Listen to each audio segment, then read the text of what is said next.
Telescope ತಯಾರಿಸಿ ವಿಶ್ವ ದಾಖಲೆ ಮಾಡಿದ ಬಸವೇಶ್ವರ ಶಾಲೆಯ ವಿದ್ಯಾರ್ಥಿ. ನಾನು ವಿಜ್ಞಾನಿ 2025ರ ಕಾರ್ಯಾಲಯದಲ್ಲಿ ಅಥಣಿ ತಾಲೂಕಿನ ಬಸವೇಶ್ವರ ಶಿಕ್ಷಣ ಸಂಸ್ಥೆಯ ವಿದ್ಯಾರ್ಥಿ ಟೆಲಿಸ್ಕೋಪ್ ತಯಾರಿಸಿ ವಿಶ್ವ ದಾಖಲೆ ಮಾಡಿರುವುದು ಪ್ರಶಂಸನೀಯ ಎಂದು ಸಂಸ್ಥೆಯ ಅಧ್ಯಕ್ಷ ಶ್ರೀ RM ಪಾಟೀಲ ಹೇಳಿದರು. ತದನಂತರ ಸಂಗಮೇಶ ಅಚ್ಚಡದ ಕಾರ್ಯಕ್ರಮದಲ್ಲಿ ಮಾತನಾಡಿ, ಕರ್ನಾಟಕ ವೈಜ್ಞಾನಿಕ ಮತ್ತು ಸಂಶೋಧನಾ ಪರಿಷತ್ತು, ವಿಜ್ಞಾನ ಮತ್ತು ತಂತ್ರಜ್ಞಾನ ಇಲಾಖೆ, ಭಾರತ ಸರ್ಕಾರ, ಶಾಲಾ ಶಿಕ್ಷಣ ಇಲಾಖೆ, ಇಸ್ರೋ, ಭಾರತ ಸರ್ಕಾರ ಇವರು ದೊಡ್ಡಬಳ್ಳಾಪುರದಲ್ಲಿ ನಡೆದ 9 ದಿನಗಳ ಕಾಲ ನಾನು ವಿಜ್ಞಾನಿ 2025 ಕಾರ್ಯಕ್ರಮದಲ್ಲಿ ಜಿಲ್ಲೆಯಿಂದ 9 ವಿದ್ಯಾರ್ಥಿಗಳು ಭಾಗವಹಿಸಿದ್ರು. ಅದರಲ್ಲಿ ನಮ್ಮ ಅಥಣಿ ತಾಲೂಕಿನ ಬಸವೇಶ್ವರ ಶಾಲೆಯ ವಿದ್ಯಾರ್ಥಿ ವಿದ್ಯಾಶ್ರೀ ಬಿರಾದರ, ಭಾರತ ಶ್ರೇಷ್ಠ ವಿಜ್ಞಾನಿ ಡಾಕ್ಟರ್ AS ಕಿರಣ್ ಕುಮಾರ್ ಮತ್ತು 30 ವಿಜ್ಞಾನಿಗಳ ಮಾರ್ಗದರ್ಶನದಲ್ಲಿ ಟೆಲಿಸ್ಕೋಪ್ ತಯಾರಿಸಿ ವಿಶ್ವ ದಾಖಲೆ ಬರೆದಿರುವುದು ಹೆಮ್ಮೆಯ ಸಂಗತಿಯಾಗಿದ್ದು, ಈ ಸಾಧನೆ ನಮ್ಮ ತಾಲೂಕಿನ ಕೀರ್ತಿ ಹೆಚ್ಚಿಸಿದೆ ಎಂದರು. ಮತ್ತು ಅಥಣಿ ತಾಲೂಕಿನ ವಿದ್ಯಾರ್ಥಿ ಜೊತೆ ರಾಜ್ಯದ ಮತ್ತಿತರ ಜಿಲ್ಲೆಗಳ 160 ವಿದ್ಯಾರ್ಥಿಗಳು ತರಬೇತಿ ಶಿಬಿರದಲ್ಲಿ ಭಾಗವಹಿಸಿದರು. ವಿದ್ಯಾರ್ಥಿಗಳ ಸಾಧನೆಗೆ India book of record, world book of record, Asia book of record ದಾಖಲೆ ನಿರ್ಮಿಸಿ ಇತಿಹಾಸದಲ್ಲೇ ಪ್ರಥಮವಾಗಿದ್ದಾರೆ. ವಿದ್ಯಾರ್ಥಿಗಳ ಸಾಧನೆ ಮೆಚ್ಚಿ ಸಮಾರೋಪ ಸಮಾರಂಭದಲ್ಲಿ ಭಾಗವಹಿಸಿದ್ದ ರಾಜ್ಯಪಾಲ ತಾವರ್ಚಂದ್ ಗೆಹ್ಲೋಟ್ ವಿದ್ಯಾರ್ಥಿಗಳಿಗೆ ಪ್ರಮಾಣ ಪತ್ರ, ಪದಕ ವಿತರಿಸಿ ಅಭಿನಂದಿಸಿರುವುದು ಹೆಮ್ಮೆಯ ವಿಷಯ ಎಂದು ತಿಳಿಸಿದರು. ಮತ್ತು ಕಳೆದ 5 ವರ್ಷದಿಂದ ವಿಜ್ಞಾನ ಮತ್ತು ಮೌಢ್ಯತೆ ವಿರುದ್ಧ ಶಾಲಾ ಕಾಲೇಜುಗಳಲ್ಲಿ ಕಾರ್ಯಕ್ರಮಗಳನ್ನು ಆಯೋಜಿಸಿ ವಿದ್ಯಾರ್ಥಿಗಳಿಗೆ ವಿಜ್ಞಾನದ ಮಹತ್ವವನ್ನು, ಮನೋಭಾವವನ್ನು ಹೆಚ್ಚಿಸುವ ಕಾರ್ಯವನ್ನು ಕರ್ನಾಟಕ ರಾಜ್ಯ ವೈಜ್ಞಾನಿಕ ಮತ್ತು ಸಂಶೋಧನಾ ಪರಿಷತ್ ಮಾಡುತ್ತಾ ಬಂದಿದೆ ಎಂದು CRP ವಿನಾಯಕ ಸನದಿಯವರು ಬಹಳ ಹೆಮ್ಮೆಯಿಂದ ಹೇಳಿದರು. ಈ ಎಲ್ಲ ಅಂಶಗಳಿದ್ದಾಗ ಒಬ್ಬ ವಿಜ್ಞಾನಿಯಾಗಿ ಈ ನಾಡಿಗೆ, ಈ ದೇಶಕ್ಕೆ ಕೊಡುಗೆಯನ್ನು ಕೊಡಲಿಕ್ಕೆ ಸಾಧ್ಯ ಅಂತ ಹೇಳಿ. ಯಾಕೆ ವಿದ್ಯಾಶ್ರೀ ಬಿರಾದಾರ್ ನಾನು ವಿಜ್ಞಾನಿ ಅಂತ ಹೇಳಿ ಅವರಿಗೆ ಯಾರ್ಯಾರು ಸನ್ಮಾನ ಮಾಡ್ಯಾರ ಅಂದ್ರೆ, ನೀವು ಬಹುಶಃ ರಾಜ್ಯಪಾಲರನ್ನ ಟಿವಿಯಾಗ ನೋಡಿರ್ತೀರಿ. ಅವಳು ರಾಜ್ಯಪಾಲರ ಪಕ್ಕದೊಳಗೆ ಹೋಗಿ ಅವರಿಗೆ ಥ್ಯಾಂಕ್ಸ್ ಕೊಟ್ಟು ಅವರಿಂದ ದಂಡ ತಪ್ಪಡಿಸ್ಕೊಂಡು ಅಭಿನಂದನೆ ಸಮಾರಂಭ ತಗೊಂಡಾರೆ. ನೀವು ಟಿವಿಯಲ್ಲಿ ನೋಡ್ತಿರ್ತೀರಿ, ಸ್ವಾತಂತ್ರ್ಯ ದಿನಾಚರಣೆ ದಿವಸ ನೋಡ್ತಿರ್ತೀರಿ, ಒಬ್ಬ ಮುಖ್ಯಮಂತ್ರಿಗೆ, ಒಬ್ಬ ರಾಜ್ಯಪಾಲರಿಗೆ, ಆಮೇಲೆ ಒಬ್ಬ ಈ ದೇಶದ ಘನವೆತ್ತ ವ್ಯಕ್ತಿಗಳಿಗೆ ಸೆಕ್ಯೂರಿಟಿ ಕೊಡ್ತಾರೆ. ಸೆಕ್ಯೂರಿಟಿ ಒಳಗೆ ಹಲವಾರು ಸೆಕ್ಯೂರಿಟಿಗಳು ಅದಾವು. ಒಂದು ವೈ ಸೆಕ್ಯೂರಿಟಿ ಐತಿ, ಒಂದು ಜೆಡ್ ಸೆಕ್ಯೂರಿಟಿ ಐತಿ. ನಮ್ಮ ದೇಶದೊಳಗೆ ಅತ್ಯಂತ ಸ್ಟ್ರಾಂಗ್ ಇರುವಂತ ಸೆಕ್ಯೂರಿಟಿ ಯಾವ್ದಂದ್ರೆ ಜೆಡ್ ಸೆಕ್ಯೂರಿಟಿ. ಈ ಜೆಡ್ ಸೆಕ್ಯೂರಿಟಿ ಯಾರಿಗೆ ಕೊಡ್ತಾರಂದ್ರ, ಈ ರಾಷ್ಟ್ರದ ಒಬ್ಬ ಶ್ರೇಷ್ಠ ವಿಜ್ಞಾನಿಗೆ ಮತ್ತು ಭಾರತದ ರಾಷ್ಟ್ರಪತಿಗಳಿಗೆ ಮತ್ತು ಪ್ರಧಾನಮಂತ್ರಿಗಳಿಗೆ, ಈ 3 ಜನರಿಗೆ ಮಾತ್ರ ಜೆಡ್ ಸೆಕ್ಯೂರಿಟಿ ಕೊಡ್ತಾರೆ. ಆ ಜೆಡ್ ಸೆಕ್ಯೂರಿಟಿ ಒಳಗ ಅಕ್ಟೋಬರ್ 1ರಿಂದ 9ನೇ ತಾರೀಕಿನವರೆಗೆ 9 ದಿವಸ ತರಬೇತಿ ತೆಗೆದುಕೊಂಡವಳು ಯಾರಂದ್ರೆ ವಿದ್ಯಾಶ್ರೀ ಬಿರಾದಾರ್. ಯಾಕೆ ಸರ್ ಜೆಡ್ ಸೆಕ್ಯೂರಿಟಿ ಇತ್ತು? ಆ ಜೆಡ್ ಸೆಕ್ಯೂರಿಟಿ ಇರಲಿಕ್ಕೆ ಕಾರಣ ಇದೆ, ಭಾರತ ದೇಶದ 9 ಜನ ವಿಜ್ಞಾನಿಗಳು ಇವರನ್ನ ಪ್ರತಿದಿನ ತರಬೇತಿ ಮಾಡ್ಯಾರ. 9 ಜನ ವಿಜ್ಞಾನಿಗಳು, ಸೈಂಟಿಸ್ಟ್, ರಕ್ಷಣಾ ವಿಜ್ಞಾನಿಗಳನ್ನ ಹಿಡ್ಕೊಂಡು ಇಸ್ರೋ ವಿಜ್ಞಾನಿಗಳವರೆಗೆ ಸುಮಾರು 9 ಜನ ವಿಜ್ಞಾನಿಗಳು ಸತತ ಪರಿಶ್ರಮ. ಬೆಳಿಗ್ಗೆ 6 ಗಂಟೆಗೆ ಟ್ರೈನಿಂಗ್ ಶುರುವಾಯಿತು ಅಂದ್ರೆ ರಾತ್ರಿ 1-2 ಗಂಟೆ ತನಕ ಇವರು ಹೊರಗೆ ಬಿಟ್ಟಿಲ್ಲ. ಅವರು ವಿಜ್ಞಾನಿಗಳ ಡೆಡಿಕೇಶನ್ ಹೇಗಿದೆ, ಸಮರ್ಪಣೆ, ಅರ್ಪಣೆ. ಒಬ್ಬ ವಿಜ್ಞಾನಿಯನ್ನು ತಯಾರು ಮಾಡಬೇಕಾದ್ರೆ 9 ಜನ ವಿಜ್ಞಾನಿಗಳು ತಮ್ಮನ್ನು ತಾವು ಸಮರ್ಪಣೆ ಮಾಡ್ಕೋಬೇಕು. ಇವರಿಗೆ ಫಸ್ಟ್ ಅವ್ರಿಗೆ ಒಂದು ಗಾಜ್ ಕೊಟ್ಟಿದ್ದಾರೆ. ಗಾಜ್ ನೋಡಿದ್ರೆ ಅದ್ರೊಳಗೆ ಮುಖ ಕಾಣ್ತಿತ್ತು. ಇದೇ ನಾವು ಮೇಕಪ್ ಮಾಡ್ಕೊಳ್ಳೋ ಗಾಜ್ ಕೊಟ್ಟಾರ ಅಂತ ಇವ್ರು ತಿಳ್ಕೊಂಡಿದ್ರು. ಆದ್ರೆ 3 ದಿನಗಳ ಪರ್ಯಂತರ ಸತತವಾಗಿ ತನ್ನ 10 ಬೆರಳುಗಳಿಂದ ಅದ್ರ ಉಜ್ಜಿ ಉಜ್ಜಿ ಉಜ್ಜಿ ಉಜ್ಜಿ ಉಜ್ಜಿ ಅದ್ರ ಟೆಲಿಸ್ಕೋಪ್ ಆಗ್ಬೇಕಲ್ಲ, ಒಂದು ಮಿರರ್ ಹೋಗಿ ಅದೊಂದು ದೂರದರ್ಶಕ ಆಗ್ಬೇಕು, ಅದೊಂದು ಟೆಲಿಸ್ಕೋಪ್ ಆಗ್ಬೇಕು. ಆಗ್ಬೇಕಾಗಿತ್ತು ಅಂದ್ರ ಆ ಗಾಜಿಗೆ ಸಂಸ್ಕಾರವನ್ನು ಕೊಡ್ಬೇಕು. 3 ದಿನ ಬರೀ ಉಜ್ಜಿ ಉಜ್ಜಿ ಉಜ್ಜಿ ಉಜ್ಜಿ ಬೆಳಿಗ್ಗೆ 6 ಗಂಟೆಗೆ ಉಜ್ಜಾಕ್ ಶುರು ಮಾಡಿದಂದ್ರ ರಾತ್ರಿ 2 ಗಂಟೆ ತನಕ 3 ದಿವಸ ಉಜ್ಜಾರ. 3ನೇ ದಿವಸಕ್ಕೆ ಅಳಾಟ ಶುರು ಮಾಡಿರಿ. ನನ್ನ ಕೈಯನ್ನು ಉಸಾಕೈತಿ ಅವ್ರಿ, ನನ್ನ ಕೈ ಹತ್ತುವಲ್ರಿ, ನನ್ನ ಕೈ ಹೋಗಲ್ಲ ಅಂತ ತಿಳ್ಕೊಂಡು ಬರೀ ಒಂದು ಗಾಜನ್ನ ಉಜ್ಜಿ ಟೆಲಿಸ್ಕೋಪ್ ಮಾಡ್ಬೇಕಾದ್ರ ನಮ್ಮ ಕೈ ನುಸ್ತಾವಂತ ನಾವು ತಿಳ್ಕೊಂತೀವಲ್ಲ. ಒಂದು ಸ್ಯಾಟಲೈಟ್ ಅನ್ನ, ಉಪಗ್ರಹವನ್ನ ಉಡಾವಣೆ ಮಾಡಬೇಕಾಗಿದ್ರೆ ವಿಜ್ಞಾನಿಗಳು ಎಷ್ಟು ದಿವಸ ನಿದ್ದೆ ಕೆಟ್ಟಿರ್ತಾರ.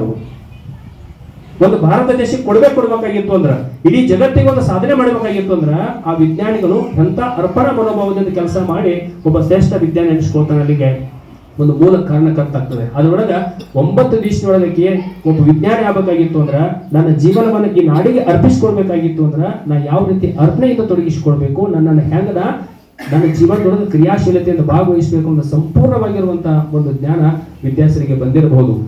8ನೇ ದಿವಸ 8ನೇ ತಾರೀಕು ನಮ್ದು ಇಲ್ಲಿ ಗಣತಿ ಇತ್ತು. ನಾವು ಗಣತಿ ಹೋಗೋಕ್ಕಾಗಿರಲಿಲ್ಲ.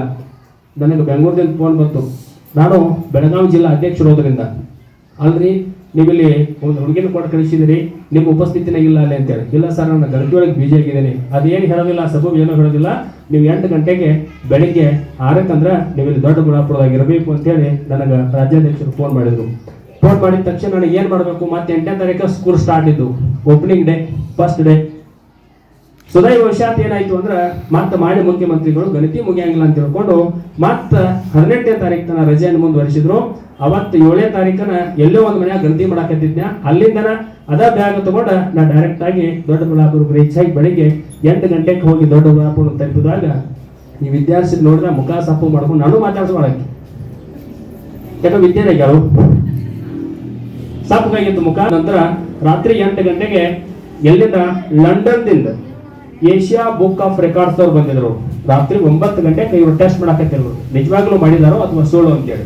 ಇಲ್ಲಿ ನಿಮ್ಮ ಶಾಲೆಯ ಒಬ್ಬ ವಿದ್ಯಾರ್ಥಿನಿ, ಹಳ್ಯಾಳ ಗ್ರಾಮದ ಒಬ್ಬ ಪುಟ್ಟ ಬಾಲಕಿ, ರೈತನ ಮನೆಯಲ್ಲಿ ಶ್ರೀ ಸುರೇಶ್ ಬಿರಾದರ್ ಮತ್ತು ಶ್ರೀಮತಿ ಶೋಭಾ ಬಿರಾದರ್ ಅವರ ಮಗಳಾಗಿ ಅವರು 3 ರೆಕಾರ್ಡ್ಸ್ ಗಳನ್ನು ಮಾಡಿದಾಳೆ. ಒಂದು ಏಷ್ಯಾ ಬುಕ್ ಆಫ್ ರೆಕಾರ್ಡ್ಸ್, ಇಡೀ ನಮ್ಮ ಏಷ್ಯಾ ಖಂಡದೊಳಗ 7 ಖಂಡಗಳಲ್ಲಿ ಏಷ್ಯಾ ಖಂಡಕ್ಕೆ ದೊಡ್ಡದು. ಇಡೀ ಏಷ್ಯಾ ಖಂಡದೊಳಗ ಏಕಕಾಲದಲ್ಲಿ ಕರ್ನಾಟಕದಿಂದ 160 ಜನ ವಿದ್ಯಾರ್ಥಿಗಳು ನಾನು ವಿಜ್ಞಾನಿ ತರಬೇತಿಯಲ್ಲಿ ಭಾಗವಹಿಸಿ ಇದೇ ಮೊಟ್ಟ ಮೊದಲ ಬಾರಿಗೆ ಜಗತ್ತಿನ ಇತಿಹಾಸದಲ್ಲಿ ಏಷ್ಯಾ ಬುಕ್ ಆಫ್ ರೆಕಾರ್ಡ್ಸ್ ನೊಳಗೆ ಒಂದು ರೆಕಾರ್ಡ್ ಆಗಿದೆ. ನಿಮ್ಮ ಶಾಲೆ ಅಲ್ಲಿ ಎಂಟ್ರಿ ಆಗಿದೆ. ಎರಡನೇದು ವರ್ಲ್ಡ್ ಬುಕ್ ಆಫ್ ರೆಕಾರ್ಡ್. ಎರಡನೇ ವರ್ಲ್ಡ್ ಬುಕ್ ಆಫ್ ರೆಕಾರ್ಡ್ ಅಲ್ಲಿ ಇಡೀ ಜಗತ್ತಿನೊಳಗ ಏಕಕಾಲದೊಳಗ ಹೈಸ್ಕೂಲ್ ಮಟ್ಟದ ವಿದ್ಯಾರ್ಥಿಗಳು ನಾನು ತರಬೇತಿಯಲ್ಲಿ ಭಾಗವಹಿಸಿ 9 ಜನ ಭಾರತದ ಶ್ರೇಷ್ಠ ವಿದ್ಯಾರ್ಥಿಗಳಿಂದ ತರಬೇತಿಯನ್ನು ಪಡೆದುಕೊಂಡು ವರ್ಲ್ಡ್ ಬುಕ್ ಆಫ್ ರೆಕಾರ್ಡ್ ಅಲ್ಲಿ ಸೇರಿದರೆ ಇದು ಎರಡನೇ ರೆಕಾರ್ಡ್. ಇದು ಎರಡನೇ ರೆಕಾರ್ಡ್. ಮೂರನೇ ರೆಕಾರ್ಡ್ ಯಾವುದು ಅಂದ್ರ ಗಿನ್ನಿಸ್ ಬುಕ್ ಆಫ್ ರೆಕಾರ್ಡ್. ಮೂರನೇ ಗಿನ್ನಿಸ್ ಬುಕ್ ಆಫ್ ರೆಕಾರ್ಡ್ ಅಲ್ಲಿ ಇಡೀ ಜಗತ್ತಿನೊಳಗ ಗಿನ್ನಿಸ್ ಬುಕ್ ಆಫ್ ರೆಕಾರ್ಡ್ ನೊಳಗೆ ಇಷ್ಟೊಂದು ಜನ ಚಿಕ್ಕ ವಯಸ್ಸಿನ ವಿಜ್ಞಾನಿಗಳು ತಮ್ಮನ್ನು ತಾವು ತೊಡಗಿಸಿಕೊಂಡು 9 ಜನ ವಿಜ್ಞಾನಿಗಳಿಂದ ಮಾರ್ಗದರ್ಶನ ಪಡೆದುಕೊಂಡು ತಾವೇ ತಯಾರಿಸಿ, ತಾವೇ ಜೋಡಿಸಿ, ತಾವೇ ಅದಕ್ಕೆಲ್ಲ ಒಂದು ರೂಪವನ್ನ ಕೊಟ್ಟು ನಕ್ಷತ್ರವನ್ನ, ಚಂದ್ರನನ್ನ, ಸೂರ್ಯನನ್ನ, ಆಕಾಶ ಕಾಯಗಳನ್ನ ನೋಡುವಂತ ಒಂದು ಟೆಲಿಸ್ಕೋಪ್ ಅನ್ನ ತಯಾರು ಮಾಡಿರುವಂತಹ ಕೀರ್ತಿ ಬಸವೇಶ್ವರ ಕಾನ್ವೆಂಟ್ಗೆ ಸಲ್ತದೆ. ಅದು ವಿದ್ಯಾಶ್ರೀ ಬಿರಾದರ್ ಅವರ. ಅದಕ್ಕಾಗಿ ಅವ್ರ ತಕ್ಷಣ ನನಗೆ ಅಕ್ಟೋಬರ್ 1ನೇ ತಾರೀಕು ಅದು ತರಬೇತಿ ಇತ್ತು. ನನಗೆ ನವೆಂಬರ್ 28ನೇ ತಾರೀಕು ಫೋನ್ ಬರ್ತೈತಿ, ತಕ್ಷಣ ಬೆಳಗಾವಿ ಜಿಲ್ಲೆಯಿಂದ ನೀವು ರೆಕಮೆಂಡ್ ಮಾಡಲೇಬೇಕು ಅಂತೇಳಿ. ಸರ್ ಇತ್ತು ಸಡನ್ ಆಗಿ ಶಿಕ್ಷಣಕ್ಕೆ ನಾವೆಲ್ಲ ಪಾಲಕರು ಯಾವ ರೀತಿ ಶಿಕ್ಷಣವನ್ನ ಮಕ್ಕಳಿಂದ ಬಯಸ್ತಾ ಇದೀವಪ್ಪ ಅಂದ್ರ ಅಂಕದ ರೂಪದಲ್ಲಿ, ಮಾರ್ಕ್ಸ್ ರೂಪದಲ್ಲಿ ಮಾತ್ರ ಶಿಕ್ಷಣವನ್ನ ಬಯಸ್ತಾ ಇದ್ದೀವಿ.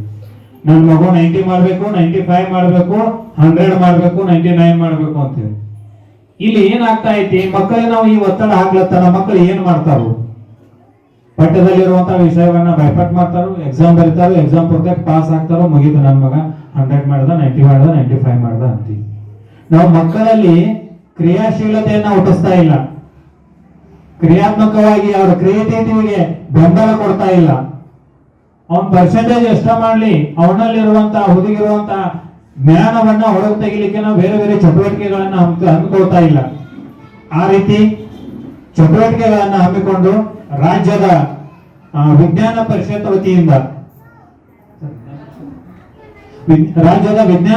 ವತಿಯಿಂದ ಸ್ಥಳದಲ್ಲಿಯೇ ವಿಜ್ಞಾನ ವಸ್ತುಗಳ ತಯಾರಿಕೆ ಸ್ಪರ್ಧೆಯನ್ನ ಏರ್ಪಡಿಸಿದ್ರು. ಇದರಿಂದ ಏನಾಗ್ತತಿ, ಮಕ್ಕಳಲ್ಲಿರುವಂತ ನಾಲೆಜ್, ತಮ್ಮಲ್ಲಿರುವಂತ ಶಕ್ತಿಯನ್ನ ಅವರು ತೋರಿಸಲಿಕ್ಕೆ ಅನುಕೂಲ ಆಗ್ತದೆ. ಆ ಕಾರಣಕ್ಕಾಗಿ ವಿಜ್ಞಾನ ಪರಿಷತ್ ಅವರು ಅನೇಕ ಪ್ರಯೋಗಗಳನ್ನ ಮಾಡ್ತಾ ಇದ್ದಾರೆ. ಅದರಲ್ಲಿ ಇದು ಒಂದು ಭಾಗ. ಈ ಸ್ಪರ್ಧೆಯಲ್ಲಿ ಭಾಗವಹಿಸಿ ಈ ಸಂತೋಷಕ್ಕೆ ವಿದ್ಯಾರ್ಥಿಗೆ ಮತ್ತು ಅವರ ತಂದೆ ತಾಯಿಗಳಿಗೆ ಪುಷ್ಪ ಹರಿಸಿ ಅಭಿನಂದಿಸಿದರು.